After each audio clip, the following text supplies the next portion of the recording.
اللهم صل على محمد وعلى آل محمد كما صليت على إبراهيم وعلى آل إبراهيم إنك حميد مجيد. اللهم بارك على محمد وعلى آل محمد كما باركت على إبراهيم وعلى آل إبراهيم إنك حميد مجيد. رمضان المبارک کا یہ بابرکت مہینہ روحانیت کا موسم بہارت ہے. اس میں انسان نیک باتیں سوچتا بھی ہے، کرتا بھی ہے، دعائیں بھی کرتا ہے اور پہلے سے بہت بڑھ کر کرتا ہے.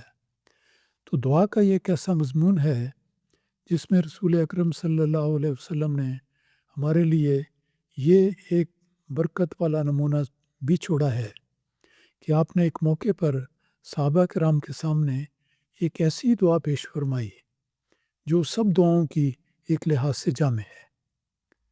بے شمار دعائیں قرآن مجید میں ہیں، احادیث میں آتی ہیں. یہ دعا جو ایک موقع پر رسول پاک صلی اللہ علیہ وسلم نے صحابہ کو بتائی، اس پر غور کریں تو پتہ لگے گا کہ بہت ہی جامع دعا ہے.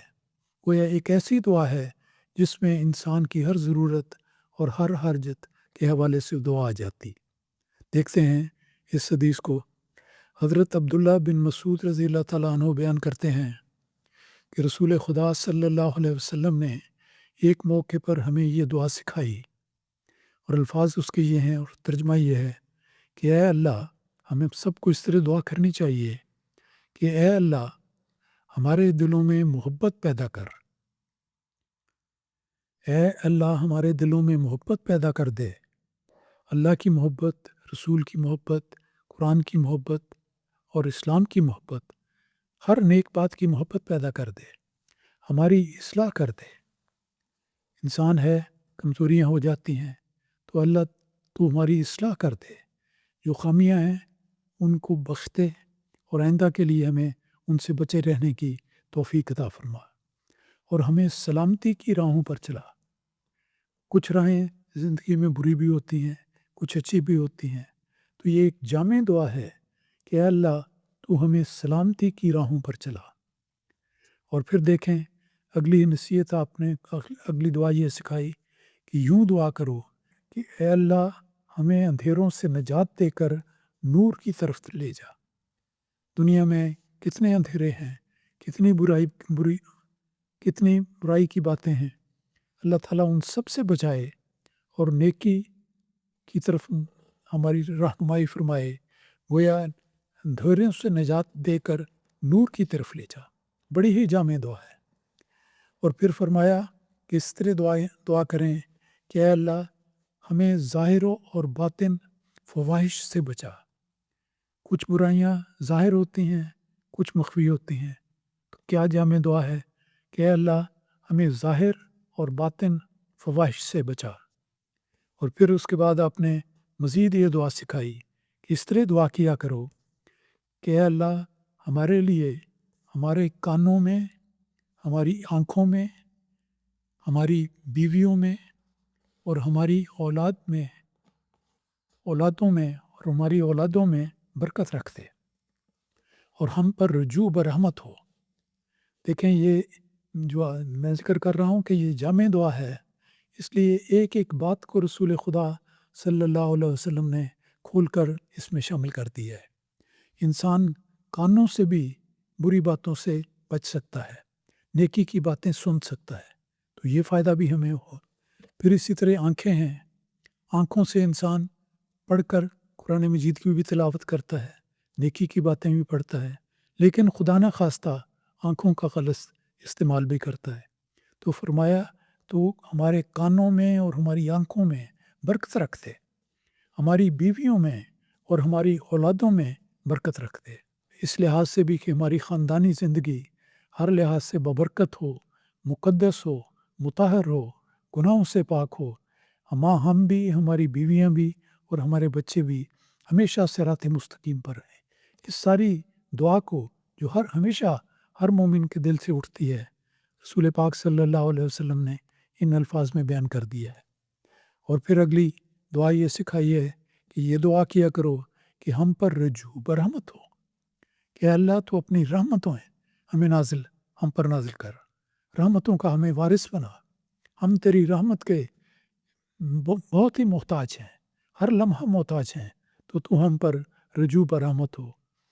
اور آگے ذکر ہے کہ یہ دعا کرنے کے بعد یہ بھی ذکر کرنا چاہیے کہ اے اللہ یقیناً تو ہی توبہ قبول کرنے والا ہے، کہ انسان کوشش کرتا ہے نیک بننے کی، پھر انسان ہونے کے ناطے کمزوریاں بھی ہو جاتی ہیں، تو جو کوئی بھی کمزوری، جو کوئی بھی گناہ سرزد ہو، اللہ تعالیٰ اس کو معاف کرے اور ہماری اس توبہ کو قبول کرے۔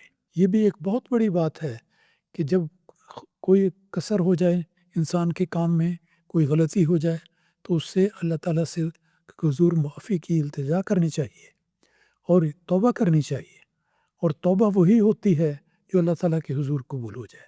تو آپ نے اس ساری بات کی انتہا بیان فرما دی کہ تو ہی ہے جو توبہ قبول کرنے والا ہے اور بار بار رحم کرنے والا ہے۔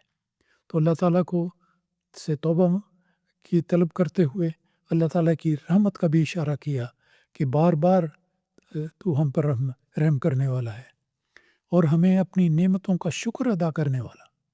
ایک اور بات کی دعا بھی اس میں شامل کر دی کہ اللہ تعالیٰ نے ہر انسان کو بے شمار نعمتیں عطا کی ہیں۔ انسان، میں کہتا ہوں، گننا شروع کرے، ساری زندگی وہ ان نعمتوں کا شمار نہیں کر سکتا جو اللہ تعالیٰ نے قدم قدم پر ہر ایک سانس کے ساتھ انسان کو عطا کی ہے۔ ہر سانس جو انسان لیتا ہے، ہر سانس جو نکالتا ہے، یہ اللہ تعالیٰ کی نعمت ہے۔ سانس لینا بھی نعمت ہے، سانس نکالنے کی طاقت یہ بھی نعمت ہے۔ تو اس لحاظ سے ہر نعمت کا شکر کرنے والا ہونا۔ قرآن مجید میں آتا ہے، حدیث میں آتا ہے، لَإِن شَكَرْتُمْ لَأَزِيدَنَّكُمْ۔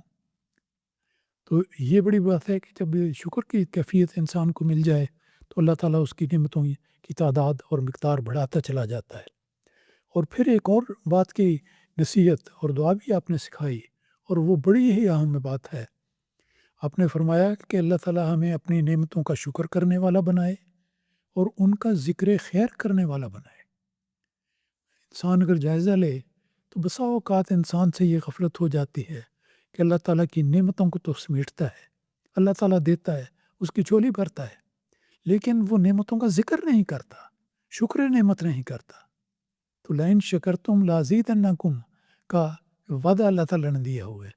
تو اللہ تعالیٰ فرماتا ہے کہ یہ اگر تم شکر کرو گے تو میں زیادہ کر دوں گا۔ تو اس بات کی بھی دعا کرتا رہے انسان کہ میں نہ صرف نعمتوں کا شکر کرنے والا ہوں بلکہ ان کا ذکر کرنے والا بھی ہوں، اور اے میرے اللہ تو میری ساری کوشش کو قبول کرنے والا، میری ساری نیکیوں کو قبول کرے۔ نیکی وہی ہے جو اللہ تعالیٰ کے حضور مقبول ہو جائے۔ اگر انسان کو کام کرے ایسا ٹوٹا پھوٹا کمزور کہ وہ اللہ تعالیٰ کے حضور قابل قبول ہی نہ ہو تو کیا نیکی ہوئی؟ نیکی وہ ہے جو قبول ہو جائے، اس معیار کی نیکی ہونی چاہیے کہ اللہ تعالیٰ اس کو قبول کرے۔ تو یہ بھی دعا سکھائی کہ یہ دعا کرتے رہو کہ اے اللہ تو مجھے اپنی نعمتوں کا شکر کرنے کا، ان کے ذکر کرنے کی توفیق دے اور ان کو قبول کرنے والا بنا دے، اور اے اللہ ہم پر نعمتیں مکمل فرما۔ اور آخر میں یہ فکر آتا ہے کہ یہ دعا بھی کرتے رہو کہ اے اللہ ہم پر اپنی نعمتوں کو مکمل فرما۔ یعنی اللہ تعالیٰ کی نعمتیں کون گن سکتا ہے؟ وَإِن تَعُدُّوا نِعْمَتَ اللَّهِ لَا تُحْصُوهَا، کبھی بھی اللہ تعالیٰ کی نعمتوں کا شمار نہیں ہو سکتا۔ تو یہ ہے کہ اللہ تعالیٰ ہم پر نعمت نازل کرے، نعمتیں مکمل کرتا جائے اور ہمیں اس قابل بنائے کہ اللہ تعالیٰ اپنے فضل سے ہمیں ان نعمتوں کا وارث بنائے۔ تو دیکھیں، میں غور کرتا ہوں، آپ بھی غور کر کے اس نتیجے پر پہنچیں گے کہ یہ دعائیں جو رسول پاک صلی اللہ علیہ وسلم نے ایک حدیث میں جمع کر دی ہے، ان کو ایک ایک کر کے اگر ہم اپنے دل میں اتاریں، یاد رکھیں اور ان کو مد نظر رکھتے ہوئے اپنی دعائیں کریں تو ہماری دعاؤں کا مقام اللہ تعالیٰ کے حضور کتنا بلند ہو جائے گا۔ یہ بھی اللہ تعالیٰ کا احسان ہوتا ہے بندے پر کہ اللہ تعالیٰ کسی انسان کو دعا کی توفیق دے، لیکن دعا وہ جو جامع ہو، جو رسول پاک صلی اللہ علیہ وسلم نے باتیں بتائی ہیں ان کی روشنی میں جو دعا کی جائے گی وہ یقیناً جامع ہوگی، اور اللہ تعالیٰ سے امید کی جاتی ہے کہ اللہ تعالیٰ اپنے عاجز بندوں کی ان عاجزانہ دعاؤں کو قبول کرے گا۔ اللہ تعالیٰ یہ سعادت ہم سب کو عطا فرمائے، آمین۔